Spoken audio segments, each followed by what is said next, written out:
Question number 20 है फैसल खान भाई का, पूछ रहे हैं अगर किसी फिरके में अगर मैं रहूं और उसकी गलत चीज़ों के खिलाफ मैं रजिस्ट भी करता हूँ और जो कुरान और हदीस के खिलाफ है, और दूसरे फिरकों की जो सही चीज़ें उनको एक्सेप्ट भी करता हूँ जो कुरान और हदीस के मुताबिक है, तो इस चीज़ की क्या गुंजाइश है मेरे लिए? गुंजाइश है कि अल्लाह ताला इस दिन से पहले हमें ईमान आफियत के साथ मौत दे दे जो हरकत आप करने जा रहे हैं।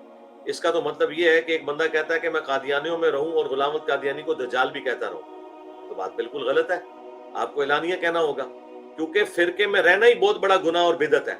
कुरान में है इन्नल्लज़ीना फ़र्रक़ू दीनहुम व कानू शियआ लस्त मिनहुम फ़ी शै। ए नबी, जिन्होंने फिरकों में अपने आप को बांट लिया और गुरोहों में बट के आपका उनसे कोई ताल्लुक नहीं। तो ये आपके ईमान का तकाजा है कि जैसे ही आप अपने फिरके में आपको समझ आई कि ये फिरका वारियत कर रहे हैं, तो सबसे पहले आपने उनसे ऐलान बरात करना है, वरना रसूलुल्लाह के साथ आपका रिश्ता नहीं जुड़ेगा। सबसे पहले आपने बगावत करनी है कि मैं आपसे बगावत का ऐलान करता हूं, क्योंकि आपने रसूलुल्लाह की तरीके को बदल दिया है।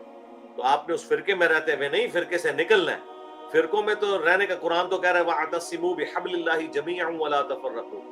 अल्लाह की रस्सी कुरान को मजबूती से पकड़ लो और फिरकों में मत बंटो। आप कह रहे हैं मैं फिरके में रहना चाहता हूँ, अच्छी बात रखना चाहता हूँ, बुरी जो है वो छोड़ना चाहता हूँ, तो भाई फिरके में रहना खुद गुनाह है, अगरचे आप सारी अच्छी बातें अडॉप्ट कर लें। मैंने अपनी वीडियो में कहा था कि अगर कोई इमाम शाफी का मुकल्लिद होकर सुन्नत के मुताबिक नमाज पढ़े, क्योंकि शाफियों की नमाज बिल्कुल वही है जो हम बताते हैं किताब सुन्नत से, हम उसकी नमाज को दुरुस्त नहीं समझते, क्योंकि वो रसूलुल्लाह की निस्बत से नहीं पढ़ रहा, वो एक उम्मती की निस्बत से नमाज पढ़ रहा है।